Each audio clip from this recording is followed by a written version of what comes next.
शरणागत जो होता है उसमें ये चार बातें बहुत जोर से जागृत होती है। सबसे पहली बात, निरंतर भगवान का स्मरण छूट नहीं सकता। नींद आई तो सुसुप्ति में चला गया, जरा भी जागृत हुआ तो मंत्र चल रहा है, नाम चल रहा है, चलाना नहीं पड़ता। क्यों? शरणागत है। थोड़े दिन अभ्यास कर लो, ऐसा होने लगेगा। देखो इतने लोग बैठे हैं, आप सो के उठते हो तो आपका पहला चिंतन क्या होता है? क्या मंत्र होता है? भगवान का नाम प्रियालाल आते हैं आपके चिंतन में? क्या आता है चिंतन? पहला चिंतन। अगर पहला चिंतन प्रभु है तो शरणागति पुष्ट हुए। सो के उठे, चल क्या रहा है? अगर प्रभु नहीं तो अभी शरणागति नहीं। पहला लक्षण। हमें लगता है कि आप लोग अनमोकीय होंगे, आप लोग शरणागत हैं कि आप जब सो के उठे तो आपका मंत्र चल रहा है, नाम चल रहा है, चतुरासी जी का कोई पद चल रहा है, या फिर ये चिंतन चल रहा है, राधा राधा राधा, चलो जल्दी स्नान करके फिर सत्संग में चलना है। फिर ये भागवतिक चिंतन, हमें लगता है कि ये दूसरी कोटि का चिंतन होगा, चलो स्नान करते हैं फिर। ऐसा पहला चिंतन होगा श्री जी का। ऐसा होता है? आप लोग देखिए, ऐसा होता है कि आप सो के उठे, आपका चिंतन श्री जी का चालू है? पक्का? आप लोग देख लीजिए, अगर ऐसा है तो उसका परिणाम निश्चिंतता, निर्भयता, निशोकता निश्चित जागृत हो जाएगी। और उसी का प्रातःकालीन उठने पर चिंतन चलेगा जो शयन के समय गाढ़ चिंतन करते हुए सोया है। ऐसे सुषुप्त के समय बिल्कुल ठीक वही अवस्था। अगर आप जो चिंतन कर रहे हैं तो जगते ही वही चिंतन आएगा ये।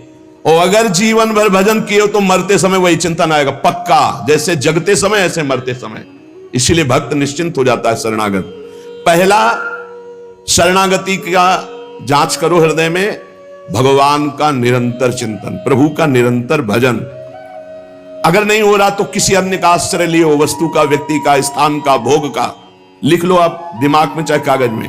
उस आश्रय का मिटिया मेट हुए बिना शरणागति पुष्ट नहीं होगी। आप अगर ईमानदारी से छोड़ दो तो छोड़ दो, नहीं भगवान फिर जो कहते हैं ना कि जो मेरा होता मैं, फिर उनका जो ऑपरेशन होगा वो शायद है कि सह ना पाओ, क्योंकि शरणागत हो छोड़ेंगे नहीं। वचन से भी शरणागत हो आप छोड़ेंगे नहीं, तो उनका स्वभाव हम आपको बता रहे हैं। और हर ऑपरेशन बेहोश होके होता है। हमारे प्रभु ऑपरेशन होश का इंजेक्शन लगा करते, पहले होश का इंजेक्शन, पूरी चेतना, फिर ऑपरेशन करते, क्योंकि जड़ से मिटाना है। निरंतर भजन क्यों नहीं होता? इसका उत्तर है आपका कोई अन्य आश्रय है, कोई है व्यक्ति, वस्तु, स्थान, पदार्थ, पद, कुछ है जिसको तुम भजन से भी अधिक मानते हो, प्रभु से भी अधिक मानते हो, इसीलिए आपका भजन नहीं होता। जो सर्वतोभावेन शरणागत है, भजन करना नहीं पड़ता, भजन होता है। चलना प्रदक्षिणा होती, बोलना स्तोत्र होता है, सोना समाधि होती है, भोजन पाना यज्ञ होती है, हर चेष्टा उनकी भजन होती है। दूसरा, अपने प्रभु से कुछ ना चाहें, यहां तक कि मोक्ष भी ना चाहें। क्यों चाहें? क्या आप जानते नहीं हो कि क्या करना है? सर्वज्ञ हो, जब जो चाहे करो, हम राजी हैं। पहला, निरंतर भगवान का भजन। दूसरा, अपने प्रभु से कोई भी मांग ना रखना, शर्त ना रखना। जो शर्त होता है वो प्रेम नहीं होता। प्रेम में कोई शर्त नहीं होती, सौदेबाजी नहीं होती। प्रेम में सौदेबाजी नहीं होती, सौदेबाजी प्रेम नहीं होता, पक्की बात सुनो। तीसरा, प्रभु के हर विधान में आनंदित होना। प्रभु के हर विधान में आनंदित कौन होता है? शरणागत। नहीं तो विधान की जांच होती है, अनुकूल है कि प्रतिकूल। प्रतिकूल है तो नो नो नो। ये जो कच्चाई होती है शरणागति में, वो भरभरा जाता है, शोकित हो जाता है, इधर उधर डगमगा के आश्रय लेने लगता है। हर विधान उनका मंगलमय। चौथा, भगवान के किसी भी विधान में विरोध भाव ना करना। भगवान के प्रत्येक विधान में आनंदित रहना, भगवान के किसी भी विधान में विरोध न करना। जो किया अच्छा हो रहा है, नहीं बहुत हाहाकार मचने वाला है, सब नहीं, जो प्रभु का विधान है वो मंगलमय है, सब मंगलमय। चार बातें शरणागति में आती, निरंतर भजन, किसी भी तरह की भगवान से कोई शर्त चाह नहीं, उनके हर विधान में आनंदित रहना, भगवान के विधान को प्रतिकूल मान करके विरोध भाव नाना, विपरीत भावना नाना। अब निश्चिंत हो जाओ, तुम्हारी जिम्मेवारी श्री भगवान ने ले ली, शरणागत हो। अब तुम्हें किसी भी तरह का दुख आवे तो उबना नहीं है। वो सुख है, दुख रूप लेके आ रहा है। जैसे माया दुख भेजती सुख रूप में, पार्सल में ऊपर लिखा होता है सुख, और जब खोलो अंदर तो होता है दुख। जिसे तुम सुख समझते हो ये सुख नहीं, सुख की छाया है, समझ पड़ती नहीं, ये गिरधर की माया है। भारी दुख है। दुखालयम शाश्वतम में जो भी पोस्ट आता है आपके पास वो दुखद ही है। माया भेजती है सामने वस्तु व्यक्ति स्थान, उसके परिणाम में अशांति, दुख और आपके भजन की हानि पक्का। ये देख लीजिए, जन्म भर भगवान के साथ अर्जुन जी रहे हर समय, लेकिन गीता का उपदेश प्रारंभ हुआ शिष्यस्ते हम साधिमाम त्वाम प्रपन्नम। प्रपन्न से ही ज्ञान की उत्पत्ति होती है। जो भगवान की शरणागति, उसी से शुद्ध ज्ञान होता है। तब तक भगवान अंदर बैठे हैं, ज्ञान प्रकाशित नहीं करेंगे। जैसे अर्जुन जी के साथ रहते हुए गीता का उपदेश कब दिया? जब अर्जुन जी ने कहा शिष्यस्ते हम साधिमाम त्वाम प्रपन्नम, मैं आपका शिष्य हूं, आपका शरणागत हूं, आप मुझे ज्ञान। भगवान गीता जी, ज्ञान का फल क्या हुआ? बोले नष्टो मोह स्मृतिर्लब्धा तत्प्रसादान मयाच्युता। मोह का नाश हो गया, स्मृति जागृत हो गई आपके कृपा प्रसाद से, हे गोविंद, हे अच्युत। तो इसी प्रकार हमारे अंदर भी सब ज्ञान जागृत हो जाएगा, पहले हम भगवान की शरणागत हों। त्वाम प्रपन्नम, भगवान का सर्व समर्पण भाव ही सब दिव्यताएं जागृत करता है। भगवान के प्रति जितना समर्पित होते जाओगे उतने दिव्य ज्ञान होता चला जाएगा, और जो चीजें आपकी दुर्गति कराने वाली हैं वो सब भस्म होती चली जाएंगी। जब कुछ नष्ट होने लगे तो क्षोभ मत करना, वो नष्ट जरूरी था होना। ये बात दिमाग में बैठा लो। कुछ पकड़े मत रहना, क्योंकि भगवान को जो लगेगा वो हटा देंगे, वो नष्ट कर देंगे। जो वस्तु भगवान नष्ट करे तो जान लो परम मंगल विधान, ये वस्तु हमें भगवत प्राप्ति में बाधा पहुंचा देती, इसलिए भगवान ने उसे नष्ट कर दिया।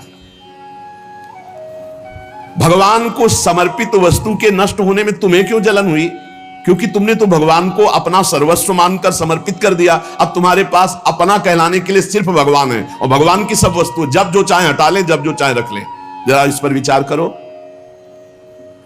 आप राजी हो शरणागत? आपके पास अपना कहने वाला शब्द केवल भगवान के लिए है, और जो भी कुछ आपके पास है वो सब भगवान का है। वो चाहे अभी बुला ले, चाहे वर्षों रखे, चाहे अभी नष्ट कर ले, चाहे और बढ़ा दे। क्या राजी हो इस बात में शरणागति पर? अंदर से देख लो, तुमने तो दे दिया भगवान को, और तुम्हारा था कब, और वो था कौन, तुम्हें पता है? नहीं पता। इसी अज्ञान का नाश करने के लिए पहले ये बात स्वीकार करो, अपना कहने के लिए हमारे पास अब एक बात रह गई है, प्रभु। हमारे पास जो कुछ है, शरीर, मन, प्राण, आत्मा, परिवार, धन, संपत्ति, सब प्रभु को दे दिया। शुभम तभी वास्तिता। अब जब प्रभु को दे दिया तो जब मन आवे तब ले ले। जैसे हम अपने घर की कोई वस्तु किसी को दे दिया, वो कह रहा है रखे रहो, हम ले लेंगे। अब जब कभी वो ले ले तो ईमानदारी से हमको दुख नहीं होना चाहिए, क्योंकि हमने उसको दे दिया। अब आप देख लीजिए, तुम जो भी करते हो वो मेरे को समर्पित कर दो। एक एक बात समझ लो। यहां यत करो से कहा है, ये करो ऐसा नहीं कहा। तुमसे जो भी हो रहा है तुम भगवान को समर्पित करो। पहला काम ये, हम शरण में जा रहे हैं, सर्वधर्मान परित्यज्य। हम भगवान की शरण की तरफ यात्रा कर रहे हैं। यत करोषि, ये तो सर्वाणि कर्माणि मयि सन्न्यस्य मत्पराः, मेरे परायण होकर सारे कर्म मेरे को समर्पित कर। क्या जाता है? तुम जो कर रहे हो, ऑफिस जा रहे हो, नौकरी कर रहे हो, किसानी कर रहे हो, व्यापार कर रहे हो, 8-10 घंटे जो कर रहे हो उसमें बीच बीच में भगवत स्मरण करो, और पूरे 8 घंटे भगवान को समर्पित कर दो। कितना बढ़िया साधना बन रही। और जब भगवान को समर्पित करने की बात रहेगी तो स्मृति रहेगी भगवान की। यत करोषि, तुम सारे के सारे कार्य मेरे को समर्पित कर दो। यत माने जो कर रहे हो। तो क्या उसमें पापाचरण भी होता है क्या?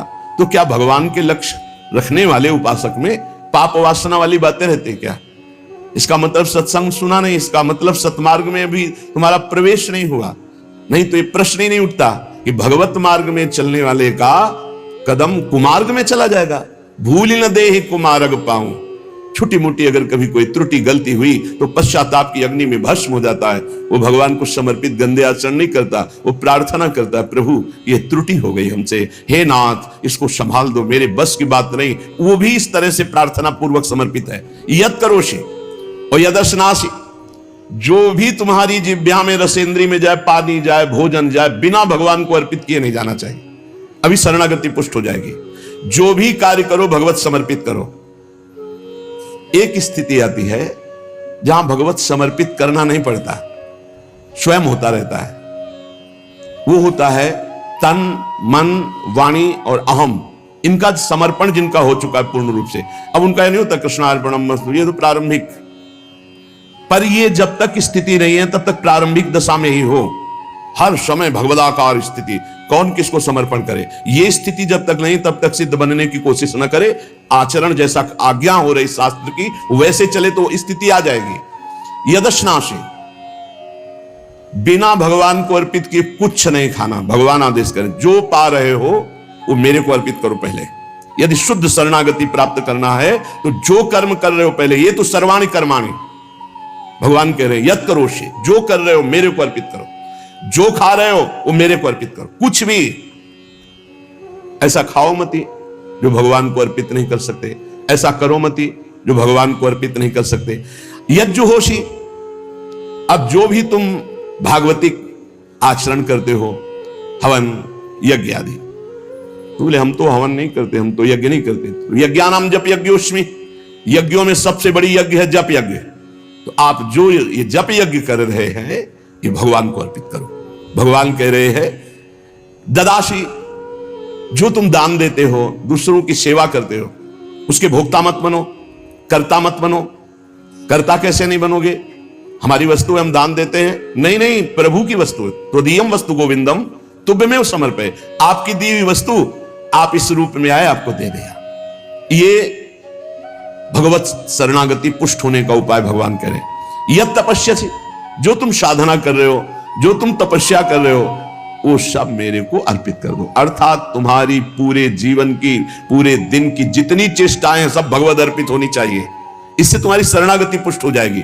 यद करोसी यदस्नासी यज्जुहोसी ददासी यद तपस्यसि कौन्तेय तत्कुरुषु मदर्पणम, मेरे को अर्पित कर दो। अब ध्यान रखना, अब अपनी कमी की चिंता नहीं करनी, क्योंकि हमने भगवान को सब कुछ अर्पित कर, और कमी रहेगी नहीं। कमी रहती है अहंकार के कारण, भगवत विमुक्ता के कारण। फिर भी आपको संतुष्ट करने के लिए कह रहे हैं कि जैसे हम अपना मकान किसी को दे देते हैं तो मकान में जाले लगे हैं या टूटा है या कुछ भी बिगड़ा है, अब ये सारी जिम्मेवारी जिसने मकान खरीद लिया, ले लिया, उसकी होती है। वो मरम्मत करवाएगा, वो सफाई करवाएगा। ऐसे ही हम अपने तन को, अपने मन को, अपने प्राणों को, अपने जीवन को जीवननाथ प्रिया प्रीतम के चरणों में समर्पित कर दिया। अब हमको बेपरवाह रहना है इस विषय से। अब हमारा क्या होगा हमको ये चिंता नहीं करनी। अगर चिंता है तो शरणागति नहीं हुई, अगर ये चिंता है कि मेरा क्या होगा तो शरणागति नहीं हुई। सोचो, संसार में कोई तुम्हें प्यार नहीं करता, मान लो बात। जो प्रिया, जो प्यार करके अपने महल में रखे, सुविधाओं के द्वारा तुम्हारा भरण पोषण कर रहे, तुम उनके प्रति रोना नहीं आता?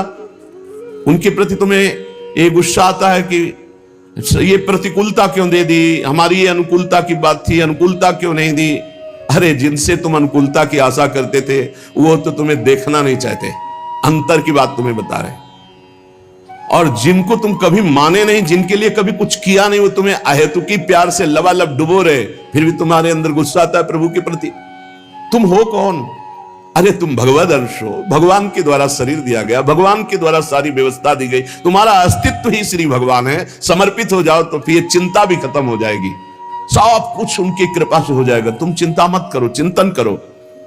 भगवान हमें मोक्ष दे दे, भगवान हमें स्वर्ग दे दे, भगवान हमें अनुकूलता दे दे, भगवान हमें अमुक वस्तु दे दे, ऐसा सोचने वाला समर्पण नहीं हुआ, अभी शरणागत नहीं हुआ। सर्व समर्पण में ये सोच ही नहीं रह जाती।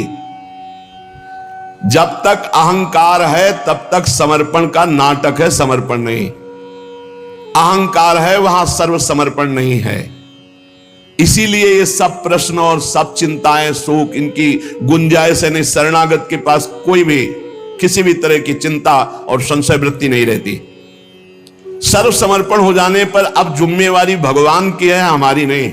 हमारा केवल कर्तव्य भगवान का आदेश पालन करना। वो आदेश करें अनन्यस चिंतयन्तो माम, केवल मेरा अनन्य चिंतन करो, माम अनन्यस चिंतन। जिस प्रकार पतिव्रता पत्नी पर पति का पूर्ण अधिकार होता है, उसी प्रकार पत्नी का पति के संपूर्ण वैभव पर भी अधिकार और गोत्र पर भी अधिकार। वही नाम, वही गोत्र, वही संपत्ति। जिसके जीवन में भगवान के प्रति समर्पण आ गया तो उसकी ठसक हो जाती है। तुम किस गोत्र के हो? बोले अच्युत गोत्र, श्री हरिवंश सुगोत कुल, जो अपनी महिमा से कभी च्युत नहीं होते। उन हम भगवान के हैं। अब हमारा गोत्र, हमारी जाति, हमारा कुल भगवान है। और यही सिद्धांत परम सत्य है। एक माई आके बहुत रोई और कही जिंदगी हो गई, नौ दुर्गा पूरी रहती थी, रोज शंकर जी को जल चढ़ाती और रोती जा रही थी। और मतलब हो सकता है 65 वर्ष की, हमारे पति को ले लिया, हमारी पूरी श्रद्धा नष्ट हो गई, जीवन भर व्रत। और शरणागति को समझो भाई, बहुत आनंद आ जाएगा आपके पास। अगर आप भगवत मार्ग में चल रहे हैं, शरणागत हैं, तो आपके पास अपना कहने के लिए अब कुछ नहीं बचा, वो केवल श्री भगवान है। मेरे तो गिरधर गोपाल, दूसरों न कोई। अब दूसरी जो कुछ भी है वस्तु, व्यक्ति, स्थान, वो गोविंद का है। जब चाहे गोविंद ले ले, जब चाहे बढ़ा दे, जब चाहे घटा दे, जब चाहे नष्ट कर दे। तुम्हें दुख नहीं होना चाहिए। अगर दुख होता है तो अभी शरणागत नहीं हो। कितनी ऊंची स्थिति शरणागत की है। अब जो जीवन में प्रभु का शरणागत है, उसका पहला लक्षण कि निरंतर स्मरण करता है, तो अंत काल में भगवान का स्मरण होगा। अभी आपको बताया, जो रात्रि में सोते समय स्मरण करता है, उसका परिणाम जागते समय वही स्मरण। जो जीवन भर स्मरण करता है तो अंतिम समय भगवत स्मरण होता है। और भगवान का वचन है, अंत काले च मामेव स्मरन् मुक्त्वा कलेवरम यह प्रयाति समद्भावम याति नास्त्यत्र संशयः। जो जीवन भर भजन करता है, उसका अंतिम समय भजन भगवान करवाते हैं, क्योंकि बड़ी दुखद स्थिति होती है। उस समय जब भगवत स्मरण करते हुए शरीर त्यागता है तो सीधे भगवान को प्राप्त हो जाता है। आपको कल चर्चा के प्रारंभ में बताया था, गीता वाटिका में अग्निकांड हुआ था, बड़ा भयावना था। इतना भयावना था कि सब अर्धरात्रि में सो रहे और 20 फूस की झोपड़ी बनी हुई थी। अखंड नाम कीर्तन 24 घंटे वाला, सालों। लगभग सब साधक मौनी थे जो उन कुटियाओं में सो रहे थे, 2-2, 4-4। अल्पाहार, मौन, कोई बिल्कुल फलाहार, सब दिव्य साधना में लगे। और जब आग लगी थी, वस्त्र, ठाकुर जी, पाठ के ग्रंथ, चित्रपट सब जल गए थे, क्योंकि सब उपासक ही थे। जब भाई जी हाहाकार सुनाई दिया तो भी निकले। तो उनका जो भोग के लिए घी है वो लाओ, बूरा है वो लाओ, और जो जाज्वल्यमान अग्नि डलवा, भगवान पधारे। चित्रपट, सिंहासन में विराजमान विग्रह है, क्योंकि छोटे छोटे विग्रह साधकों के पास, ग्रंथ पाठ के सब फिर भाई जी ने मेरे भगवान इस रूप में आए। फिर साधकों को समझाया कि आपके अंदर बैठे हुए भगवान को अग्नि नहीं जला सकते, बाहर की लीला में खंडन मंडन होगा। आपने जो अंदर नाम चला रखा है, इस उपासना को कोई छू नहीं सकता। बाहर की उपासना में विघ्न पड़ेगा। बाहर की लीला एक अलग है। इसीलिए उपासक अंतर्मुखता पर प्रधानता रहे। अंतर्मुखता पर प्रधानता नहीं रहेगी, बोले हमारे भगवान गिर गए, कोई बहुत अनिष्ट होने वाला है, आग लग गई, कोई बहुत अनिष्ट। अरे अनिष्ट कैसे हो सकता है? मंगल भवन की शरण में अनिष्ट हो सकता है? बोले कोई विनाश लीला होगी, क्यों नहीं होगी? सृष्टि रचना लीला होती, पालन लीला होती, तो विनाश लीला होना कौन सा भयावह है भाई? 3 लीलाएं हैं, तो भयावह क्या है इसमें? विनाश होगा तो क्या विनाश होगा? अविनाशी का विनाश नहीं हो सकता, विनाशी को बचना नहीं है तो आज है, नहीं तो कल विनाश तो होना ही है, क्या परेशानी है? जब सब में भगवान को देखने की भावना ऐसी जागृत हो जाए कि भयावह स्थिति में भी आपको भगवान दिखाई दे, तो जानो बहुत जन्मों की साधना सिद्ध हो गई।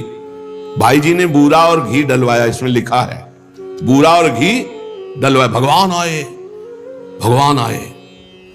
बहुनाम जन्मनाम अंते ज्ञानवान माम प्रपद्यते वासुदेवा सर्वमिति सा महात्मा स्वदुर्लभा। भगवान कहते हैं बहुत जन्मों की साधना जिनकी हो गई है और जिनका अंतिम जन्म है, उनको इस तत्व का बोध होता है कि सब में भगवान वासुदेव है, ये बोध होता है। ऐसा महात्मा बड़ा दुर्लभ है जो सब में भगवान को देखता है। मत्ता पर तरम नान्यत किंचिदस्ति धनंजय मई सर्वमिदम प्रोतम सूत्रे मणिगणाय। भगवान कहते हैं जैसे सूत की माला में सूत की मणियां, तो मणियां और माला सब कुछ सूत ही है, ऐसे ही भगवान में ये जगत भगवान में है।